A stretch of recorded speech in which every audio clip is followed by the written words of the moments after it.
ओम नमः शिवाय। जय शिव शंभु। जय भोलेनाथ। महादेव आपसे प्रार्थना है, अपने भक्तों पे हमेशा कृपा बनाए रखिएगा। जो इस कथा को सुने उन पे तो अवश्य कृपा बनाए रखिएगा। भक्तों, जैसा कि आप जानते हैं कि 12 ज्योतिर्लिंग में हमने 7 ज्योतिर्लिंग की कथा आपको सुना चुका है।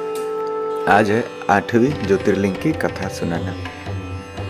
8वां ज्योतिर्लिंग है त्र्यंबकेश्वर महादेव ज्योतिर्लिंग। अब इसकी कहानी क्या है, इसकी कथा क्या है, आखिर क्यों वहां पे त्र्यंबकेश्वर शिवलिंग स्थापना हुआ, क्यों भोलेनाथ वहां पे आए, क्यों वहां पे भोलेनाथ बस गए, ये तो कथा से ही जानकारी हमें प्राप्त होगी। आइए कथा की ओर बढ़ते हैं। शिव पुराण में इस कथा का वर्णन है।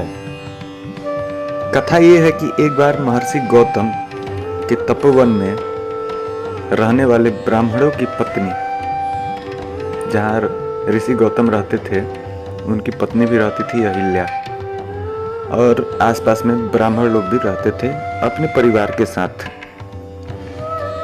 अब ब्राह्मणों की पत्नी और ऋषि गौतम की पत्नी पास है तो पत्नियां मिलती ही हैं, एक दूसरे की पत्नी मिलती हैं, बातें करती हैं।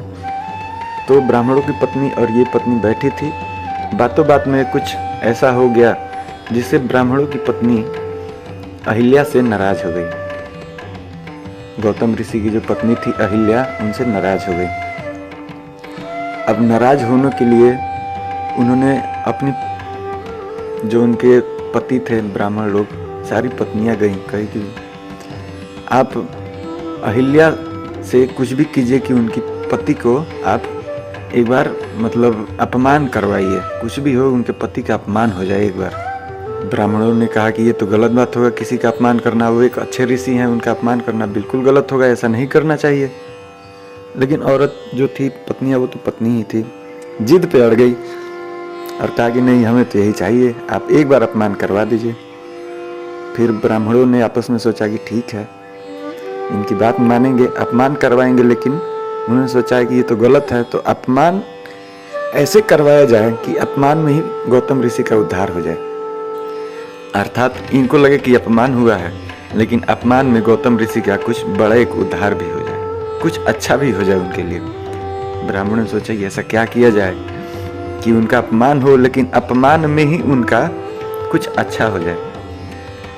सबने सोचा कि ठीक है, बुद्धि के देवता तो श्री गणेश ही हैं, उन्हीं की पूजा करते हैं, अर्चना करते हैं, आराधना करते हैं और उन्हें बुलाते हैं, वही आगे का रास्ता निकालेंगे।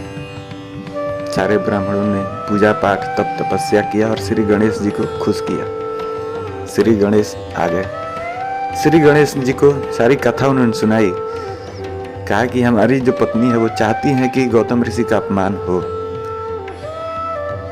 लेकिन हम चाहते हैं प्रभु अपमान में ही उनका कल्याण हो जाए। श्री गणेश जी ने कहा ठीक है, मैं कुछ ऐसा करता हूँ जिनमें उनका अपमान हो, लेकिन अपमान के साथ इतिहास में उनको जाना जाएगा और उनका बहुत उद्धार होगा। यह बोल श्री गणेश जी वहां से अंतर ध्यान हो गए। अब श्री गणेश जी आगे क्या करते हैं ये देखिए। ये सारी कहानी त्र्यंबकेश्वर महादेव से जुड़ा हुआ है।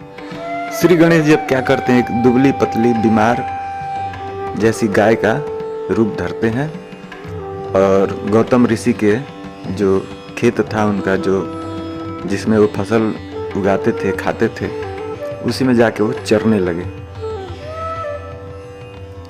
गौतम ऋषि देखे, उन्होंने कहा ये तो गाय हमारी फसल खा जाएगी। और गाय को वो जानते थे, गाय माता के रूप में हम लोग मानते हैं, क्या करें कि उसे वहां से हटा दें। तो उन्होंने एक घास का पत्ता कुछ लिया, इसी टाइप एकदम पतला सा, जिससे गाय को चोट न लगे और गाय डर के हट जाए। उठा के वो बढ़े गाय की तरफ और गाय को उन्होंने हल्का सा मारा। लेकिन वो तो श्री गणेश थे, उनको तो भाई अलग ही दिमाग में चल रहा था श्री गणेश जी को। उन्होंने हल्का सा टच किया और भगाने की कोशिश की, वहीं पे गिर के मर गई गाय। अब गाय को मरते देख गौतम ऋषि एकदम डर गए, भयभीत हो गए कि हे भगवान, ये क्या हो गया, मेरे हाथ से तो गौहत्या हो गया। अब यह देखते ही ब्राह्मण भी वहां पहुंच गए, उनको मौका मिल गया। अब वो बोलने लगे, तुमने क्या किया, ये किया, तुमने पाप कर दिया, बहुत बड़ा पाप कर दिया, तुम्हें यहाँ रहने का अधिकार नहीं, तुम चले जाओ, तुम रहोगे तो हमारा भी पाप होगा, क्योंकि जो गौ हत्या करता है उसके निकट रहने वाले पे भी पाप लगता है। अब गौतम ऋषि डर गए, वहां से डर गए, डर के मारे अपनी पत्नी को लेकर एक कोस दूर जाकर वहां बसने लगे। अब देखिए ब्राह्मण लोग वहां भी पहुंचे। उसके पीछे उद्देश्य था कि गौतम ऋषि को तो हमने अपमान करवा दिया, अब इनसे उद्धार भी तो करवाना है, इनसे पुण्य भी करवाना है। वहां भी जाके लोग बोलने लगे।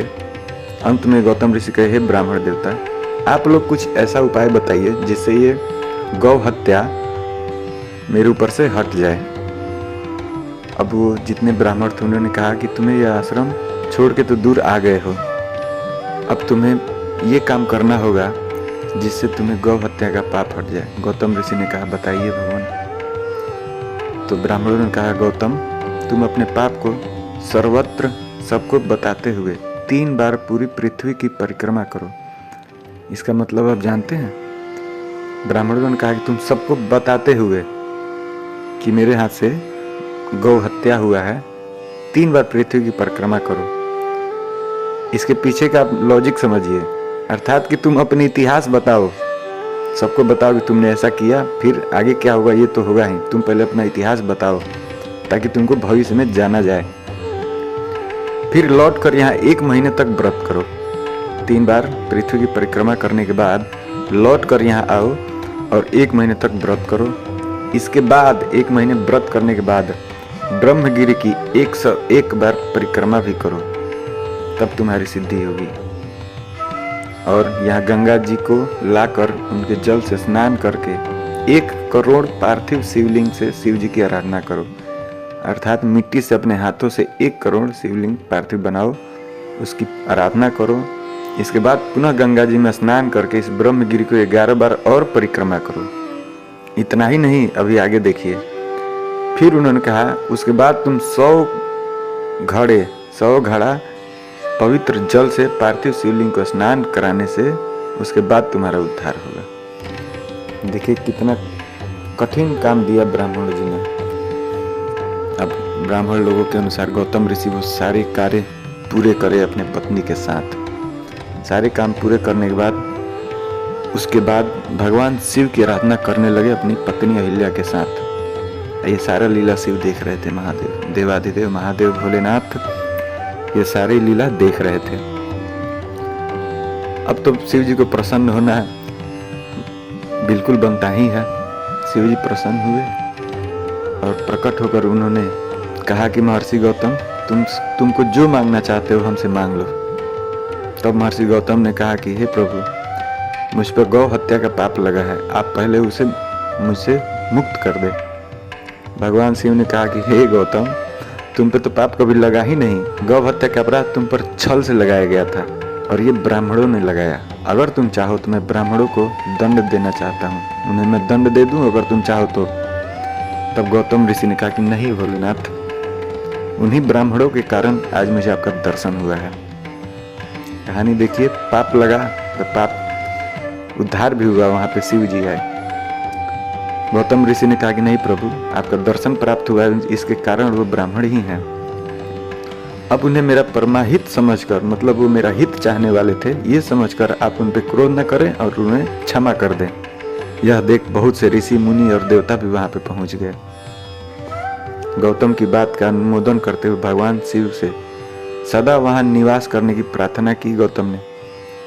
गौतम ऋषि की प्रार्थना सुनकर महादेव वहां त्र्यंबक ज्योतिर्लिंग नाम से स्थित हो गए, जिसे हम त्र्यंबकेश्वर कहते हैं। गौतम जी द्वारा लगाई गई गंगा जी भी वहां पास में गोदावरी नाम से प्रवाहित होने लगी। और ऐसी मान्यता है कि यह ज्योतिर्लिंग समस्त पुण्यों को प्रदान करने वाला है। गोदावरी नदी के किनारे स्थित त्र्यंबकेश्वर मंदिर काले पत्थरों से बना हुआ है। इस मंदिर का स्थापत्य अद्भुत है। इस मंदिर के पंचकोशी में काल सर्प शांति, त्रिपिंडी विधि और नारायण नागबलि की पूजा संपन्न होती है। बहुत से भक्त यहाँ पे करवाते हैं और अपनी अपनी मुराद मांगते हैं, अपनी इच्छाएं मांगते हैं महादेव से। अब इस मंदिर का और निर्माण के बारे में बात करते हैं। इस प्राचीन मंदिर का निर्माण तीसरे पेशवा बालाजी अर्थात नाना साहब पेशवा ने करवाया था। इस मंदिर का जीर्णोद्धार 1955 में शुरू हुआ और 31 साल तक लगातार काम होने के बाद 1786 में जाकर पूरा हो गया। कहा जाता है कि इस भव्य मंदिर के निर्माण में 15 से 20 लाख रुपए उस समय में लगे थे। 1755 में 15 से 20 लाख रुपए को आप समझ सकते हैं कितना है, उस समय लगे थे, जो उस समय बहुत बड़ी रकम मानी जाती थी।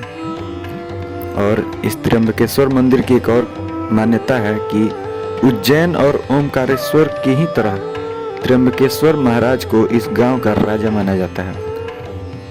इसलिए महादेव हर सोमवार को त्र्यंबकेश्वर के राजा अपनी प्रजा का हाल चाल जानने के लिए नगर में भ्रमण करने निकलते हैं, घूमने निकलते हैं। ये कहानी थी महादेव भोलेनाथ के त्र्यंबकेश्वर शिवलिंग की। आपको अच्छा लगा हो तो एक बार कमेंट में हर हर महादेव ओम नमः शिवाय जरूर लिखें और वीडियो को लाइक कर दें। और भविष्य में और भी हमारा वीडियो आप तक पहुँचे, इसके लिए आप चैनल को सब्सक्राइब, ऑल बेलकन वाला जो होता है बटन, उसको एक बार जरूर दबाएं। आज के लिए हर हर महादेव, जय शिव शंभु, जय भोलेनाथ।